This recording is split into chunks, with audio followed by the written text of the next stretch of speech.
We have a saying around here. It's called second half Shildt. And if you just look at Mike Shildt's career in the second half as a manager, everywhere he's been, his second halves have been amazing. And there was no difference last year. Padres were 50-50 after the trade deadline, and they went on a historic run. They went 43-19 to finish their season and, make the playoffs. And, of course, we all know what happened in the division round against the Dodgers. But it's time for Sportsnaut's MLB podcast. Big League Buzz, news and interviews from around the majors. Here's your host, Scott Gulbransen. Hey everyone, it's Scott Gulbransen. Welcome back to the Big League Buzz, the Major League Baseball podcast from Sportsnaut. And today we're going out west as Padre fans are buzzing with excitement as their team has pulled off a stunning turnaround, not only heating up the NL West race, but overtaking the Dodgers to claim sole possession of first place. After being 9 games back just 6 weeks ago, the Padres are now playing their best baseball at the right time. It's truly an incredible story unfolding in front of our eyes. And to talk about the surging, swinging Friars, we welcome in Jim Russell, co-host of the John and Jim Show on San Diego Sports 760. You can catch him up on x.com at Jim Russell SD. All right, Jim, Padres, they've surged 23 of 35 games they've won over the 9-game deficit that they've just erased between them and the Dodgers. Talk to us about this incredible turnaround and how it happened, and especially considering where the Dodgers have been, which has been a mess. But what is it that the Padres are doing that's kind of finally started to work? Well, it's crazy because on June 3rd, the Padres were 9 games back of the Dodgers in the NL West. And here we sit on August 14th, Padres have a 1-game lead. I think, it's cliche, but we have a saying around here. It's called second half Shildt. And if you just look at Mike Shildt's career in the second half as a manager, everywhere he's been, his second halves have been amazing. And there was no difference last year. Padres were 50-50 after the trade deadline, and they went on a historic run. They went 43-19 to finish their season and, make the playoffs. And, of course, we all know what happened in the division round against the Dodgers. But we're seeing it once again, second half Shildt. The team is, 14-3 in their last 17 games. They've been playing great baseball. That, to me, it's a cliche answer, like, oh, second half Shildt. Like, you have no way to describe it, but it just happens. And that's kind of what's happening again here in San Diego. But I think the most credit for why this team is playing the way they're playing, I think it has to be AJ Preller. The team, Yes. It was kind of hovering around 500 for 2.5 months. They started out super red hot. They were playing some amazing baseball. And then for about 2.5 months, they were a couple games under 500. The offense was struggling, and they had a lot of weak links on their team.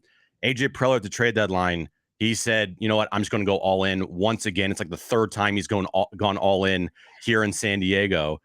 Nothing is better than a trade deadline with AJ Preller, I can tell you that. And he just completely changed this roster by shoring up all the weak links, improving where the roster needed improvement. And with the team now, you could argue that they have one of, if not the best overall rosters in baseball, because you look down through the lineup 1 through 26, there's not really many weak links on this team anymore.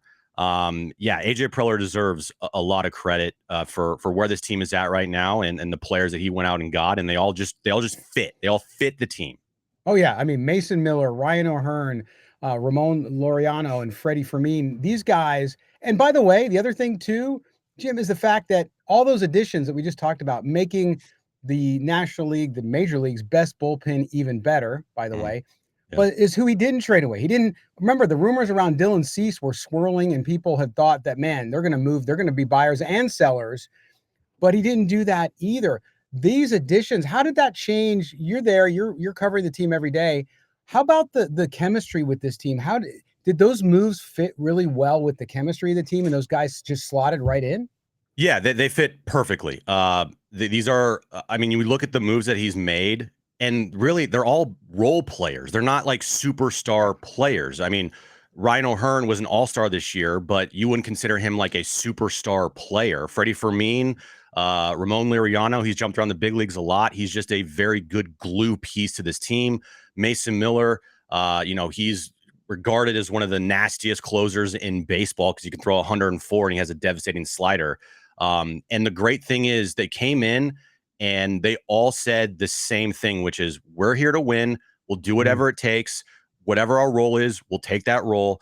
And it's just fit beautifully with this team. And it's all led by Mike Shildt. Mike Shildt, to a man, everyone in that clubhouse loves him as a manager. I mean, he backs his players like nobody's backed any players that you've ever seen in your life. He is the most positive person you will ever meet. He always is positive about his team. He's always uplifting. At times when they struggle, you can't ask him a question about guys struggling because he'll revert to a positive thing about them. He is definitely the captain of this ship. But the pieces, they've all fit. They all fit like a glove. Manny's the leader of this team, obviously, and everybody falls in line and they just know their roles. I mean, I think that's the one thing about the Padres right now is everybody knows their roles, and roles change throughout the course of the season. And the great thing about this team so far is if a player's role changes, like they're completely okay with it. And the only thing that matters is winning with this team right now. Now that's the important thing. Now the bullpen, let's talk about that. Just Yeah. dominant, 2.05 ERA over the past 6 weeks, the best in baseball. They're leading the majors, 2.97 for relief ERA. And that's really helped Mike Shildt shorten games, right? So how sustainable do you think this bullpen's performance is, and how vital is it going to be coming up, going down the crucial stretch? I think the only thing that would be stopping this bullpen would be health. I think they are by far and away the best bullpen in baseball. A guy in the bullpen that might, you might not have heard of before, David Morgan. If you want to win a bar bet, ask who has the lowest ERA in the Padres bullpen this year. I bet you not many people are going to say David Morgan, because David Morgan has the lowest ERA in the Padres bullpen, and they have multiple All-Stars. They have Mason Miller. Like they are so deep that it just gives Mike Shildt so many options late in game. I mean, he has shortened some of these games here to like 4 innings. I mean, he didn't have the other day. Nestor Cortez was on the mound, and the Padres are up 4-1. He's in the 5th inning, and he doesn't have to take out Nestor Cortez. Nestor Cortez is pitching very well. Takes him out after 4 2/3. Goes to the bullpen. Bullpen shuts it down. I mean, when this team gets to the postseason, and they're absolutely getting to the postseason, I would be terrified if I was the opposing team. If they didn't have a lead after 5 innings. It's just such a luxury to know that you can go to 4, 5, I mean, even 6 guys that are just as good as it gets right now. I mean, last week you had Mason Miller coming in like the 6th inning. Like it's a bag of riches right now with this Padres bullpen, and it's definitely the strength of this team right now as we sit on August 14th. Well, and that's what I want to talk about next, which is Padres and hitting. We're starting to see things get better, but again, they rank 12th in the National League with an average. They also rank 15th in runs, 13th in hits, 13th in on-base percentage, 14th in slugging, and 14th in OPS. Now, you mentioned some of these guys. This team has incredible bats. Manny Machado, Fernando Tatis Jr., Jackson Merrill, of course, a great rookie from last year, Xander Bogaerts, and so on. What's the deal? Why has it struggled so offensively this year? And thank goodness for that bullpen, because they need it. Yeah, it's struggled for about 2.5 months. It's been much better of late. During the last 17 games here, the team has looked completely different. And, the bottom of the lineup, the way that it was constructed before the trade deadline, there were automatic outs everywhere. And there were some really, really black holes in this lineup. And you also, couple that with guys struggling. And Xander Bogaerts, up until about a month and a half ago, was, just he was an automatic out. Fernando Tatis Jr., you might look at his numbers on paper and say, oh, those are good. But watching him every day, I mean, he's hit 4 home runs since May 28th this year. He's a guy that you expect to be in the 35 to 40 home run range. That he's not going to get that this year, obviously. Manny Machado has been the most consistent player with this team from day one. He's been amazing. He has been their most consistent player on offense. I think the construction of the lineup and the bottom of the lineup has really helped this team recently with their offense, because they were struggling. You're right. you might look at their numbers on paper and you read them off there, and they're kind of middle of the pack, closer to bottom of the league. I think they're second to last in home runs total on the year. But it's about what have you done for me lately? And what they've done for themselves lately is be a much better offense. They scored 11 runs yesterday against the Giants. They outscored the Giants this past week 19-2 or 19-3, I think. That they are playing much better. So I think their struggles earlier in the year and for like a 2.5-month stretch where they weren't averaging 4 runs a game, they're averaging, I think, 3.76 runs per game. I think those struggles are behind them because this lineup is much deeper and much more complete. So I think the struggles are a thing in the past. Yeah, and Fernando Tatis, I think the last 5 games when I looked this morning, he's hitting 450. So he's starting to catch fire. And again, this is a time you want to do it. And speaking of that, speaking of timing, the Padres set to face the Dodgers in consecutive weekend series with 6 of their next 10 games against those guys from up I-5. Given the history of the rivalry and kind of the shenanigans, the arguments, the fights, all that stuff going back before, how important is it for the Padres to play straight up and prove themselves in these head-to-head matchups in the regular season, just to get over that hump with the Dodgers? I mean, it's not the end-all, be-all. I mean, you can still have the next 6 games they play against the Dodgers. You could lose, I don't know, 4 of them. That means that you lost both series or whatnot, and it wouldn't mean that they're not capable of beating them, because in 2022, Padres, they could not beat them in the regular season. And what happened in the postseason? They beat them in the division round. So things are kind of crazy. And then last year, the Padres played really well against the Dodgers. They actually won the season series from the Dodgers, first time in like forever. And look what happened. Dodgers beat them in the postseason. So it's not the end-all, be-all. If the Padres don't play well or continue to not play well against the Dodgers in the regular season. But look, Padres have a 1-game lead in the National League West right now. 6 games remaining against the Dodgers. Let's be real. You want to play good against the Dodgers here because you don't want to make it harder on yourself, because now the goal is to win the division, and you don't want to wake the Dodgers up. The Dodgers, I feel like, are in such a rut right now. They're just looking for something to wake them up. And the last thing that you want is to have any shenanigans, if you're on the Padres side of the field, to happen in these next 6 games, because you want to let a sleeping dog lie. You do not want to wake up the Dodgers here. Play your game, play them straight up.